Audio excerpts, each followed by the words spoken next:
Bom, então começamos cumprimentando os ouvintes. Começa o sexto do programa do Futebol Matéria.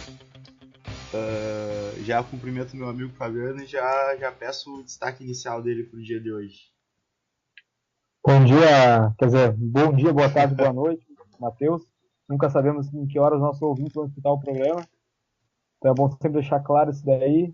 Agradeço a nossa grande audiência e, além disso, vou iniciar aqui nossa apresentação, dando como destaque principalmente o Campeonato Inglês, que teve jogo agora nessa tarde de quarta-feira, e eu destaco a concretização, né, do Chelsea como já algumas rodadas como líder absoluto, mas destaco a briga interessante que vai acontecer pela Champions com Everton, Manchester United, Arsenal, City, Liverpool, times que deixam muitos pontos para time pequeno e que vão acabar ficando nessa ciranda aí, provavelmente com o Tottenham e o Chelsea em primeiro e segundo. Esse é o meu destaque inicial. E você, Matheus, o que nos diz?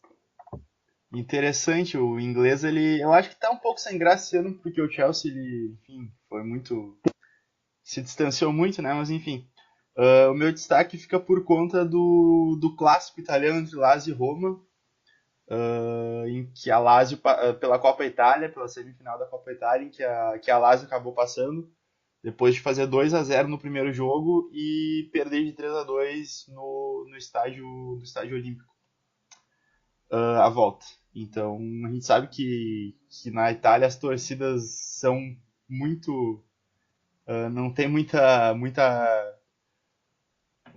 amizade assim, entre essas duas torcidas, são realmente fazem uma festa bonita e a Roma vem melhor que a Lazio nos últimos anos, mas não deu para a Roma nessa eliminatória aí.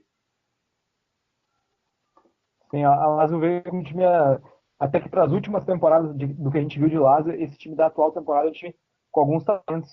Isso. Costuma ver o Felipe Anderson já mais concretizado como jogador, o Immobile é um bom jogador, enfim, tem mais alguns outros ali no elenco. O Biglia, o jogador argentino, joga lá. Enfim, é um time interessante. Não, mas a Roma ela vinha bem. A exemplo do Napoli na Itália, a Roma há um tempo já tenta brigar pelo título com a Juventus. Inclusive o Dzeko ele se tornou o jogador com mais gols em uma única temporada na história da Roma, passando o Totti. Ele chegou a 33 gols nessa temporada e o Totti foi o máximo que fez foi 32 em 2006-07. Então Olha aí. a gente vê que só um cara não Logo, adianta, né, carregar o time, apesar de ter o Nainggolan jogando muita bola pela Roma também. Mas realmente a Lazio com o Immobile, Felipe Anderson vem bem há um tempo, ano passado não foi tão bem, mas está recuperando seu futebol aí.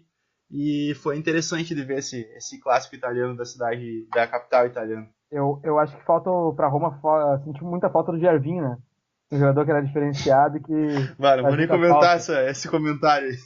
É um jogador que faz muita falta, assim. Mas essa comparação com o Dzeko aí é um jogador interessante, né? Um jogador, um atacante razoável, assim. Mas ainda sinto algumas os problemas técnicos com esse atacante, mas é um bom centroavante, sim. Realmente. Eu até acho ele pra centroavante, pra altura dele, ele é bom tecnicamente, mas não é, com certeza não é top mundial, assim, digamos. Não é um primor técnico. É. Enfim, vamos aos principais temas do programa de hoje. Como não poderia deixar de ser, o nosso primeiro tema é o jogo e tudo que se circulou o jogo entre Chapecoense e Atlético Nacional pela Recopa Sul-Americana. A gente sabe que não é um jogo normal por conta do que aconteceu ano passado. Então, a exemplo do que o Atlético Nacional e os colombianos tinham feito lá em Medellín, a Chape preparou um grande espetáculo aí. Foi bonito de ver, né, Fabiano, ontem o que foi feito. Sim, além do jogo, teve um evento anteriormente, com queima de fogos, enfim. Teve todo uma discurso dos jogadores sobreviventes, até do Renzel, o jornalista também que É, sobreviveu, enfim. E foi realmente uma festa bonita, fiquei. É aquela coisa, né?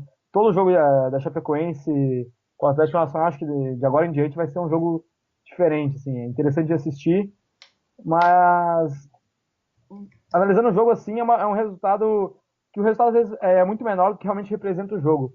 Até porque a gente viu, todas as manchetes dos jornais que a gente viu, tanto daqui quanto da Colômbia, dando muito mais importância ao evento em si do que ao resultado, enfim, à disputa de um título. Realmente não é um jogo em que a rivalidade futebolística, enfim, estivesse tão em questão assim, né? Mas igual, eu acho que a gente vai falar sobre isso também, mas a Chapecoense, pelo tempo que teve para se reerguer, um time inteiro montado do zero, creio que tá bem, né? Tem algumas coisas, Sim. alguns pontos, a questão do Mancini talvez fosse a melhor escolha, mas tá fazendo um trabalho de razoável para bom, assim, nesse começo, creio Eu eu. questiono, eu imaginei que com toda a comoção, times iam emprestar jogadores, e essa questão, acreditei que a Chape realmente podia fazer um elenco um pouco mais forte. Não só jogadores, até mesmo o treinador. Eu imaginei que um treinador com mais bagagem, um treinador, sei lá, um Levi Coupe, até mesmo um professor, por que não, né? Bah, Que era um momento de reerguer um clube. Acho que é um grande desafio para qualquer técnico que já foi desses grandes medalhões e essa oportunidade de aparecer de volta ao mercado, sabe? Enfim, e outros jogadores que foram cogitados pela Chape. Eu acho que o Palmeiras foi o time que conseguiu emprestar jogadores mais interessantes para a Chapecoense. O zagueiro Natan, tem o João Pedro também, né? jogou na meia ontem. Isso, que é empréstimo do Palmeiras. Enfim, o André Giroto recentemente disputou campeonato pelo Palmeiras. Mas no time assim, que eu destaco, os jogadores que eu gosto razoavelmente do centroavante, acho razoável, o Túlio de Mello, acho um jogador interessante. E o Reinaldo tá numa fase muito boa. Mas um que eu gosto muito é o Apodi, né? Um lateral ousado, correria. Ao contrário de ti, eu acho que eles mantiveram a filosofia que fez eles chegarem na primeira divisão, sabe? Então, hoje, o meu Wagner Mancini, no meu time, eu preferia o Wagner Mancini do que o Luxemburgo sem pensar duas vezes, só para dar um exemplo. Apesar de eu não ser muito fã Sinceramente, do Mancini, pra mim, mas o eu não Luxemburgo gosto é. nem um pouco do Mancini. Não lembro de um trabalho interessante. Não, eu não sou muito fã dele, mas o Luxemburgo é sacanagem, né, hoje. E o Ah, Levir Cooper ele tinha se oferecido para treinar a Chapecoense até o final do estadual. Então, eu não sei se ele queria ficar e a Chape tem que pensar a longo prazo, não adianta. Então, eu acho que eles mantiveram a filosofia deles. E com relação ao time, o Luiz Otávio, que fez gol ontem, é um zagueiro, ele tem feito diversos gols decisivos pela Chape nesse começo de temporada, faz zagueiro artilheiro aí. O Reinaldo, que tá jogando muito bem, tá chamando a responsabilidade, até bateu o pênalti ontem. E um cara que joga muita bola, que na época que a Chape contratou foi um dos primeiros, que eu vi a torcida do Goiás, que é de onde ele veio, falando bem, é o Rossi, que é o 17 da Chape, jogando muito bem. Um cara É um incisivo, jogador vai pra inteligente. cima Tá? e uma grata surpresa aí, realmente. Eu acho que ele tem tudo para ser uma dessas surpresas do Brasileirão. Só que eu acho o time fraco. Eu olho peça por peça, acho que tem no Brasil, não vejo a Chape esse ano especificamente, acho difícil brigar na parte de cima da tabela.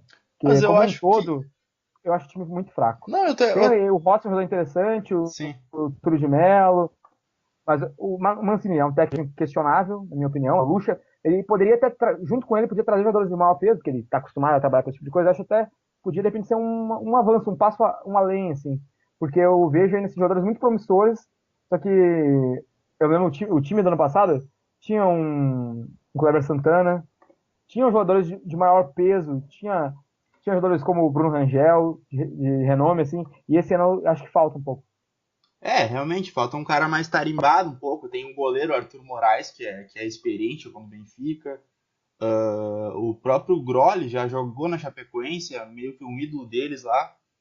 Então, mas eu acho que eles estão mantendo um pouco o padrão deles, assim, até porque a gente vai falar daqui a pouco a questão das famílias, tá um pouco complicada essa questão, que o pessoal querendo entrar na justiça contra o Chape por conta de indenização que não foi dada, segundo quem pleiteia. Então, enfim, só mais uma coisa, ontem teve uma cápsula do tempo antes do jogo e onde o pessoal que esteve envolvido no acidente, os quatro sobreviventes que estavam ontem lá, eles colocaram bilhetes e tal. E ela vai ser aberta, a previsão é daqui a 43 anos, que é a idade do time da Chapecoense. Eu achei interessante isso aí. Não, foi maneiro, eu vi esse É, momento aí da quem. partida. Os quatro sobreviventes da desastre deixaram cartas, né? É Isso. interessante. Enfim, mais uma ação dessas que para marcar esse evento, esse jogo da Chape contra o Atlético Nacional. E o Atlético Nacional, que ele perdeu muita gente no ano passado, né? Perdeu os 3 principais jogadores, eu diria, o Berril, até o final do ano, né? O Berril, o Borja e o Guerra. Guerra. Ainda tem o Martinelli Torres, que fez um golaço ontem, o gol do empate no momento do gol. Na hora do gol, foi engraçado que a torcida da Chapecoense aplaudiu o Martinelli Torres, né? Demonstrando mais uma vez que a gente já comentou do caráter festivo do jogo, digamos assim. Especialmente o Martinelli Torres é um jogador que muito tempo foi cogitado pelos times brasileiros. Jogador inteligente, armador, rápido de raciocínio. Uhum. Um jogador interessante, sim, só que nunca jogou aqui no Brasil. Agora ele tá. Que 34, 35 anos, tá uma idade avançada já, mas foi um cara que. Inclusive a gente comentou sobre os experientes da Libertadores, não lembro como é que é o termo daquela matéria que a gente Os senhores comentou. Libertadores. Senhores Libertadores, isso, o Martinelli E ele Torres era um era um deles. deles. Isso aí, com relação a essa reconstrução da Chape que a gente já vem comentando, o que tu considera que tenha sido erro, assim, de modo geral, assim, o que foi erro, o que foi acerto, além do que tu já comentou sobre o Mancini, sobre a falta de jogadores tarimbados e esse tipo de coisa? Em relação ao planejamento específico do elenco. Eu acho que, além disso, né, com relação porque a Chapecoense só teve um aumento da marca dela, né? Então, Sim. com relação a isso também. Eu acho que poderia ser um momento. Óbvio, a filosofia da Chape sempre foi com pés no chão. Mas a questão que envolveu enfim, a marca da Chapecoense é uma marca que hoje em dia ela tem só um peso inimaginável, vezes maior do que era antigamente. Eu acho que alguns jogadores de peso, não só para segurar a onda quando chegaram os resultados negativos, que podem chegar, mas jogador de peso para atrair mais interesse. Um Luxemburgo, por mais que seja um treinador defasado, poderia, assim como jogadores mais velhos, mas com nome, podiam dar um peso maior, atrair mais marketing, vender mais camisa, enfim, e criar um apego. Um jogador que abrisse mão de ganhar um dinheiro maior em outro clube, fosse para a Chape, ele um jogador de nome, assim, de peso, ele ia ter um carinho da torcida brasileira como um todo. Enfim, eu acho que essa questão podia ser um pouquinho melhor trabalhada. Mas eles realmente mantiveram seu projeto com jogadores novos, promissores, e os jogadores mais experientes são os caras que também não têm concorrência com um grande centro. O Groll é um jogador que provavelmente, se não fosse da Chape, não ia jogar nenhum time dos grandes brasileiros. Então, assim, jogadores realmente do tamanho do potencial financeiro do clube. Mas eu acho que dá para ser um pouquinho mais ousado, assim, até para valorização da marca. Em relação a isso. Realmente. E você?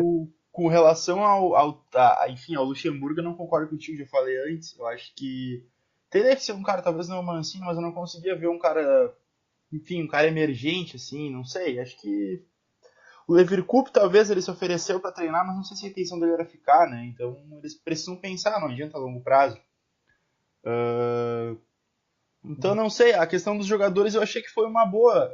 Porque na verdade é interessante a gente lembrar que a Chapecoense é um time de primeira divisão, né? Então eles conseguiram Sim. garimpar por exemplo, o Rossi do Goiás, era destaque no Goiás, mas o Goiás está na segunda. Então acaba sendo um pouco mais tranquilo de poder contratar esses caras, né? Porque eles não tiraram nenhum protagonista de time grande, tal, alguma coisa assim. Então a gente tem que ver o que vai acontecer, como é que vai ser. Porque o principal para a Chape esse ano, a meu ver, apesar de ter Libertadores, que eu acho que eles têm noção que não vão conseguir postular muita coisa, é se manter no Brasileirão, né? Conseguir se manter na primeira divisão. E para isso eu acho que estão no caminho Sim. certo até, porque vem bem no Catarinense. A Libertadores, apesar de ter perdido pro Lanús em casa, não foi um jogo tão ruim da Chape. O Lanús é o campeão argentino, né? Então, querendo ou não, é um time um pouco mais qualificado que a Chape. Mas eu acho que a gente tem que esperar. Bom, tem mais uma questão sobre a Chape para me te perguntar aqui. Saindo um pouco da esfera esportiva, né? E é porque teve uma notícia que a família do Caio Júnior tá pensando em pedir uma indenização da Chapecoense em mais ou menos 30 milhões de reais. Que seria o cálculo do Caio Júnior. Fábio Júnior. Do Caio, Lembrava um pouco. seria o cálculo do Caio Júnior até a aposentadoria, 70 anos por aí. Enfim, queria saber o que tu acha disso. Aham. Sobre essa questão aí, claramente as famílias têm o direito a receber indenização, né, referente a quem botava o pão na casa, em princípio, era o Caio Júnior e tal. Pela reportagem que eu li recentemente, essa questão envolve a família do Caio Júnior, que seriam a esposa e duas filhas que ele deixou, e elas estariam fazendo realmente uma ação trabalhista, né, no valor de 30 milhões, referente aos salários que ele receberia até a expectativa de vida, que era de 71 anos, se não estou enganado. Sim. Então seria um valor desse, com verbas trabalhistas, que ia chegar a 30 milhões. Eu acho um valor abusivo, assim, é um pouco absurdo de se pensar, uma vez que não se trata de um trabalhador vulnerável, um trabalhador que recebe poucos salários mínimos, enfim, que recebe R$ 1.000, era um cara que tinha um profissional que trabalhava com quantias financeiras muito maiores, assim, tinha uma estabilidade, um cara que recebia R$ 120.000 por mês, toda essa questão. A gente sabe que o direito à vida, enfim, a vida não tem como ser mensurável com dinheiro, mas uma indenização justa, na minha opinião, seria até o final do contrato do Caio Júnior, que devia ter mais uns 2, 3 anos de contrato, ia gerar em torno de alguns 3 milhões, 4 milhões. Eu acho que é uma indenização justa a se Sim. falar assim. Mas esse tamanho dessa indenização, sem contar que as outras vítimas já estava também na matéria que eu li, contava que as demais vítimas com ações coletivas podiam totalizar o valor de R$ 1 bilhão. E aí seria praticamente decretar o final da Chapecoense, né, como clube. Enfim, eu acho que tem que prevalecer nesse sentido um pouco enfim, do bom senso, da coerência e não do apelo que pode existir em relação ao acidente, porque a gente sabe que a influência da Chapecoense na questão que envolve o acidente foi reduzida, né? Não sei o que você pensa sobre isso, Matheus. Não, eu acho que com certeza, talvez as famílias esperassem um pouco mais de dinheiro que a Chapecoense, acho que a CBF e a Chapecoense acho que deram um valor ali. Ah, Se eu não estou enganado, 40 salários mínimos. Não sei se pois foram é. para todos, mas em princípio foi isso. Por exemplo, o Caio Júnior, a família dele não recebeu, porque a CBF julga que ele era, enfim, não era jogador e tal.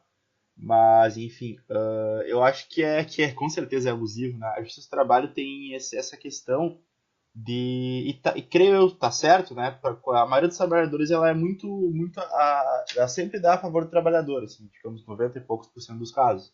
Só que eles têm que começar na questão do futebol, creio eu que teria que ser uma coisa um pouco diferenciada, né? A gente tem a questão do gladiador pedindo penhora das verbas de TV do Grêmio agora, por exemplo,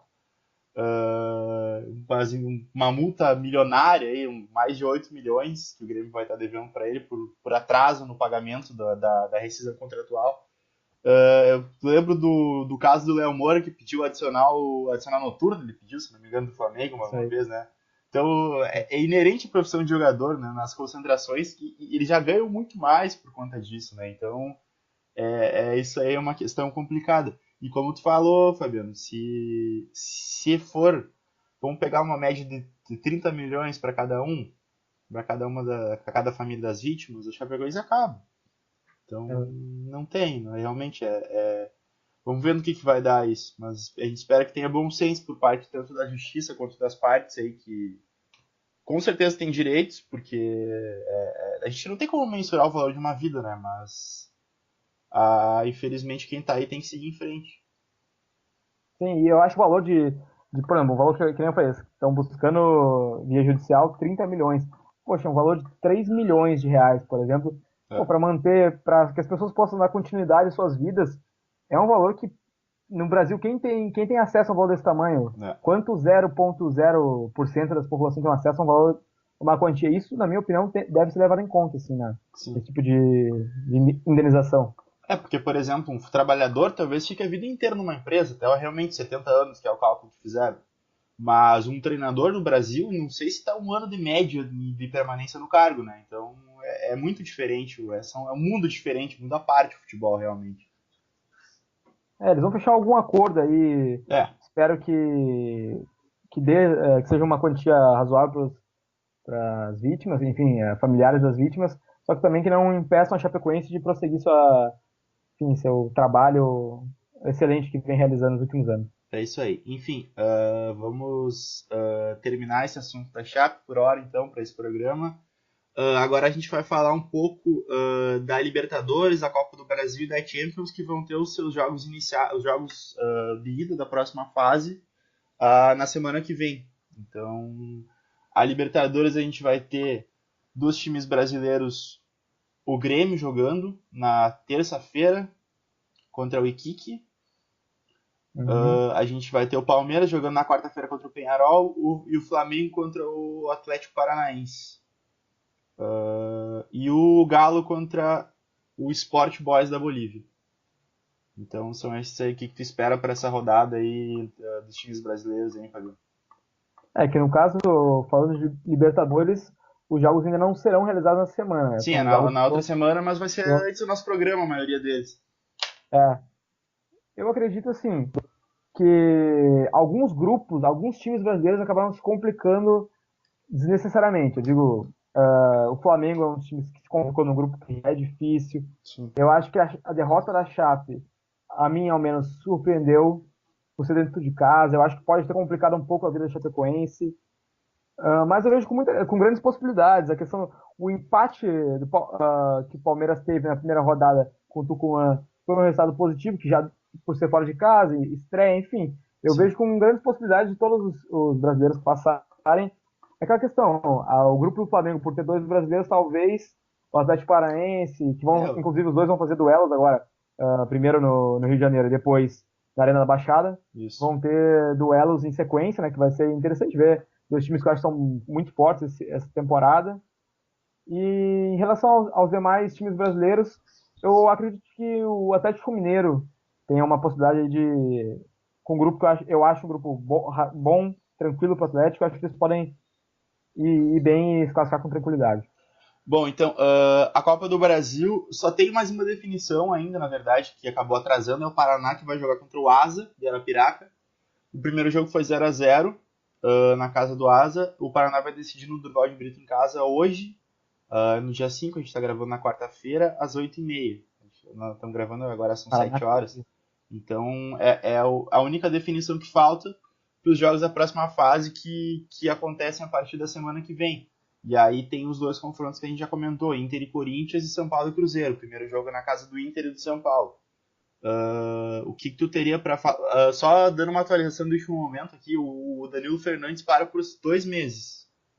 Então, olha aí. vinha sendo meio time do Inter, não vai pegar o Corinthians nesse jogo. Aliás, nenhum dos dois confrontos, né? Vai ser o Marcelo Lombo, goleiro.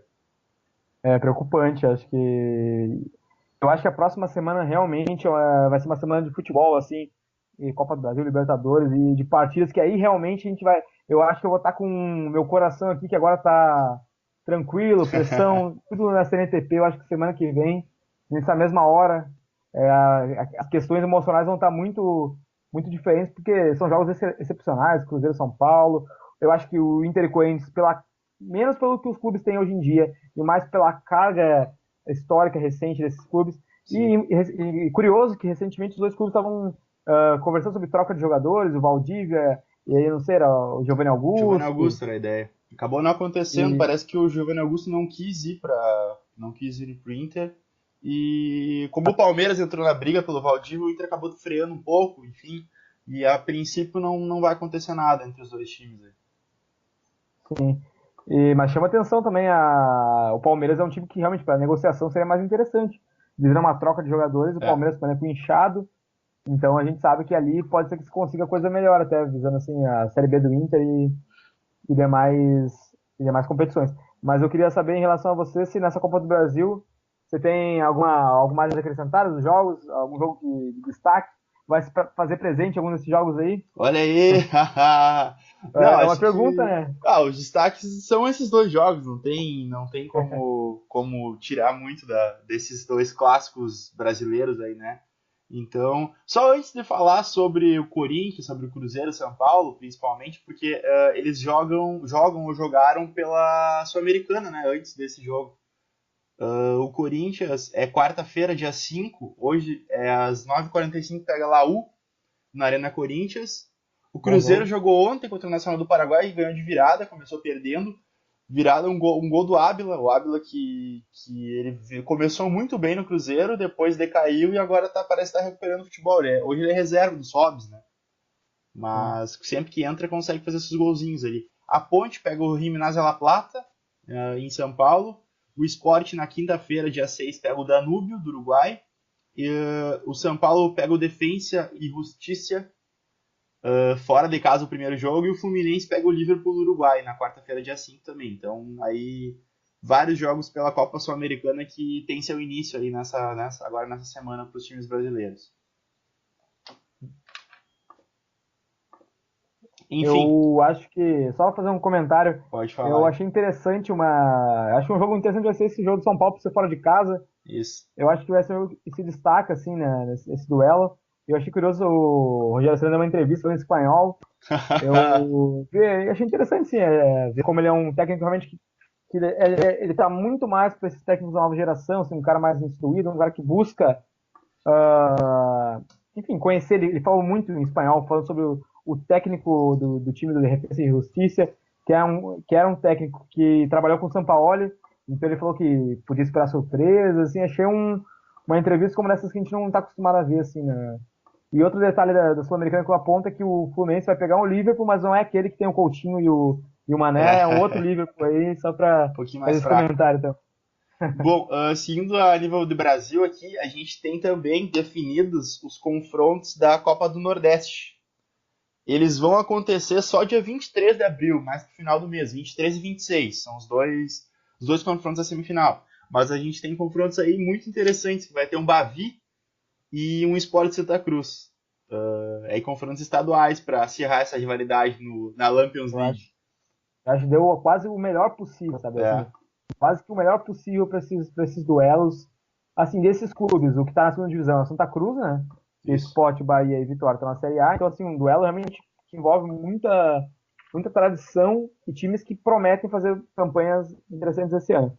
Eu acho que o Bavi aí, enfim, são dois jogos muito equilibrados, mas eu quero ver muito o Bavi porque se trata de dois times que vão disputar a mesma divisão. Assim, acho que vai ser interessante tantos duelos de Bahia e Vitória esse ano. Isso. Enfim, agora a gente vai, como já se notou corriqueiro a expressão aqui, a gente vai pro outro lado do Atlântico para falar para falar da Champions League, que também vai ter na outra semana os primeiros confrontos das quartas de final. A gente já comentou sobre algum prognóstico, mas eu gostaria de saber se tem algum novo destaque aí que tu daria para os confrontos, Fabiano. Olha, cada semana as coisas vão mudando. O Barcelona acabou de fazer uma partida muito boa contra o Sevilha. Eu estava revendo os melhores momentos, porque não pude assistir a partida, questões de trabalho aí, não vou falar muito sobre isso. Mas assim, eu pude ver os melhores momentos, interessante ver como o Messi voltou a dar resposta em alto nível. E voltando a olhar os duelos da Champions, eu volto voltar na minha lembrança de como vai ser boa a próxima semana. Tudo que envolve futebol nacional, com Copa do Brasil, jogo de mata-mata, com Libertadores entrando realmente na fase de grupos que começa a ficar mais apertada, que uma derrota pode jogar fora da Libertadores, e ainda por cima tem uma Champions League que vai pegar fogo. Eu acho que o Futimatreiro na próxima semana vai começar de verdade, eu acho. Assim. Eu acho que até agora não começou. Eu acho que tivemos grandes duelos, teve o PSG e Barça maravilhoso, enfim, tiveram grandes partidas, mas eu acho que assim, vai ser o maior evento que o Futimatreiro vai cobrir, vai ser a próxima semana aí de Liga dos Campeões. Vai estar frenético, realmente. E você, Matheus, tem alguma coisa, algum destaque aí dos clubes aí? Não, acho que eu vou gostar bastante. Aliás, não sei se o jogo vai ser bonito, mas vai ser interessante ver o Leicester e Atlético de Madrid, né? Porque são dois times... Bonito acho que não, hein? Não, bonito não vai ser, são dois times reativos, né? Então, é interessante a gente ver como é que vai se comportar o Atlético, que vem crescendo de desempenho também. O Griezmann, a gente sabe que tá jogando muita bola desde o ano passado, quando foi o terceiro melhor do mundo. E o Gameiro e ele se encontraram bem ali no ataque, então vamos ver como é que vai dar, como é que vai ser esse outro confronto também dessas nossas quartas de final aí da Champions. Eu só queria fazer um adendo para esses duelos da Champions, que é como os sorteios foram. Parece que assim, parece que a pessoa parece que foi escolhida, parece que não foi sorteio. Porque Sim. Borussia é um time que é muito técnico, que às vezes deixa a desejar tomar muitos gols, às vezes se desguarnece, mas é um time que cria jogadas, que busca criação, um time muito ágil. Pega o Mônaco, que é um time também que preza por esse futebol envolvente, por mais inspiração, jogadores muito físicos, é verdade, diferente do Borussia, que é um time um pouco menos, mas ainda assim, jogadores, um time pra frente, assim. Pô, a Juventus e Barça, a quantidade de jogadores que podem se reafirmar, enfim, ou alguns até se afirmarem para o futebol mundial. Pega o Dybala, o Neymar, o Messi, pega o Higuaín, sabe? É tanto craque, tanto jogador que pode, tipo, aumentar de patamar. Pô, o Higuaín, se ele decide um Barça e Juventus agora, ele sobe de patamar. Um Sim. Dybala, se ele decide esse confronto, até mesmo o Neymar, para em nível, para ser um dos melhores do mundo, para ser o melhor do mundo, esse jogo envolve muita coisa. O Atlético Madrid e Leicester, dois times reativos, é um duelo assim muito equilibrado. Óbvio, o Atlético Madrid tem alguns talentos que o Leicester não tem, mas enfim, times guerreiros batalhadores. Real e Bayern, aquela questão do muito dinheiro envolvido, muitos craques também. Isso me, enfim, inflama a ver a próxima semana de Champions League. Temos um comentarista empolgado aí com a próxima A fase da Champions. Champions, né? Deu pra Acho que vai ser perceber. boa. Ah, sobre o Leicester, só uma notícia engraçada aqui. O Craig Shakespeare, que é o treinador do Leicester agora, ele revelou que o Vardy cogitou deixar o futebol para trabalhar como promotor em Ibiza. Olha aí. Logo quando ele chegou no Leicester, vindo da quinta divisão da Inglaterra, que ele não estava deslanchando muito, ele disse que ele planejou isso aí. O Vardy, que é um cara meio loucão, já foi inclusive preso e tal, né? É engraçado isso aí. Bom, seguindo então, só fazer um ligeiro comentário sobre os estaduais, né, que estão chegando a maioria está chegando na fase final, o Carioca, que ainda está na fase final da Taça Rio, né? Sim. Mas o Paulista tá bem bom, assim, de ver. O Linense São Paulo, aquela discussão que o Linense vendeu não, mas escolheu jogar no Morumbi, como sua casa. Sim. Então os dois jogos no Morumbi, o São Paulo já fez 2-0 no primeiro jogo. Então já tá basicamente decretado. Mas Botafogo e Corinthians foi 0-0 o primeiro jogo, interessante duelo. Botafogo, desde uns anos pra cá, vem crescendo. Palmeiras 3-1 no Novo Horizontino, já fez fora 3-1. Mas acho que o principal jogo que vai ser mais pegado é Ponte Preta e Santos, né? Que são dois times da primeira. A Ponte fez 1-0 no Santos no Moisés Lucarelli, gol do Potker. Potker. Isso aí, Cara, Potker. isso aí. A volta vai ser no Pacaembu na segunda-feira, dia 10. Então o Santos tem que correr atrás do resultado aí.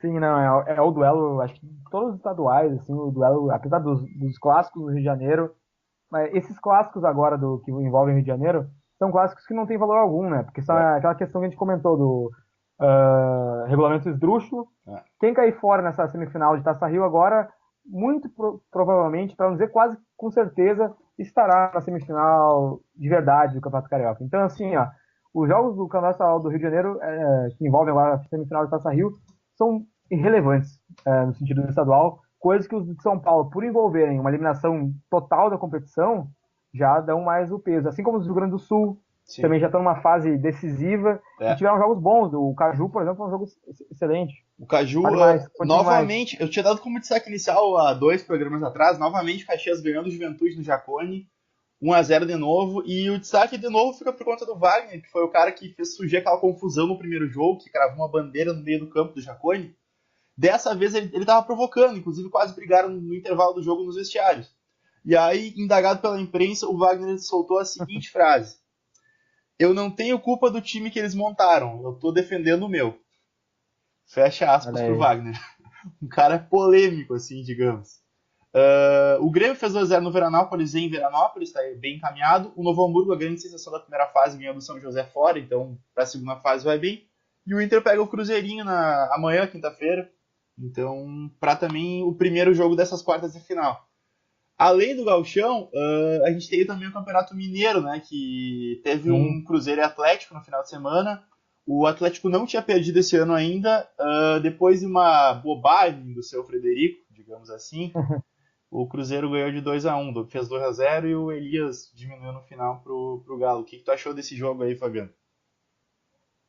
Eu acho que assim, o meu destaque para o Mineiro, e especificamente os times que a gente acompanha mais de perto, que é o Cruzeiro e o Atlético Mineiro, fica para como nos últimos confrontos eu vejo o Atlético quase sempre com times superiores ao do Cruzeiro, a exceção do time bicampeão, mas o posterior a isso, o Sim. Atlético com um time melhor, e mesmo assim o Cruzeiro muitas vezes se impondo. E eu acho isso curioso, assim. Eu acho que atualmente o do Atlético era para estar em outro patamar, o que fez muito o Roger ser questionado, assim. Ninguém tá falando aqui, acho que é muito cedo para você demitir um técnico, ainda mais um técnico que apresenta um conceito de jogo interessante, só que o Roger já começou a ser bem questionado lá em Minas e foi o que mais me chamou a atenção, assim, no estadual. Bom, só mais um destaquezinho rápido aqui. No site J, que é um site de notícias jurídicas, a manchete é a seguinte: STF pode julgar recurso do Flamengo por título de 87. Foi liberado pelo ministro Barroso o julgamento para que o Flamengo reivindica o título de 87. Algum comentário a fazer sobre? Eu acho que a gente tem que. Sei lá, essa questão aí, ela envolve tanta história, tanta coisa a se contar, que eu acho que daria um programa inteiro. Qualquer Realmente. comentário que eu faço aqui pode ser superficial, enfim. Eu pretendo até, acho que. É um tema Enfim, interessante aí. Pode esses falar. embrólios jurídicos aí, qualquer decisão torna-se um pouco irrelevante diante, se tu tirar o contexto, né? Acho que quando a gente puder falar com contexto, acho que vai ser mais interessante. Ok, então. Temos um murão aí, capaz, tô brincando. É bom não, a gente não tá com muito tempo hábil pra falar sobre. É isso aí. Só pra liberar a notícia. Enfim, tem mais uma novidade na Libertadores, né, Fabiano? Tu É isso. pode nos falar aí o que É a que Comebol tá aprontando? me pegou de surpresa, assim, um pouco ler hoje que a partir das quartas de final da Libertadores, nós vamos ter um auxiliar de vídeo nos jogos, assim. Dá mais um gostinho, assim, pra gente acompanhar de perto a Libertadores, ver como é que vai ser a partir das quartas de final, com o árbitro de vídeo. E o que chamou atenção nisso aí foi que a gente conhece a história do Boca na Libertadores. Nos últimos anos, o Boca teve alguns jogos É. que questionáveis, assim, de arbitragem. Seu E Amarília. agora é isso. E agora a Comebol tenta minimizar isso aí com essa novidade, que eu acho que é interessante, que vai ser se der certo, pode revolucionar o futebol da América do Sul. Acho interessante essa medida adotada. Enfim, já se encaminhando para o final, gostaria de pedir qual que é o teu destaque final aí para o nosso programa de hoje. Olha, E falando da. além disso, só vou comentar com os nossos ouvintes que tu falou que daria um programa inteiro. A gente tá planejando fazer programas especiais que se dedicariam a um assunto só. Então fiquem ligados aí no Futebol Matreiro nos próximos dias, meses, semanas. Não, vai ter coisa boa, vai ter coisa boa. Enfim, teu destaque aí, Falando, Fabiano.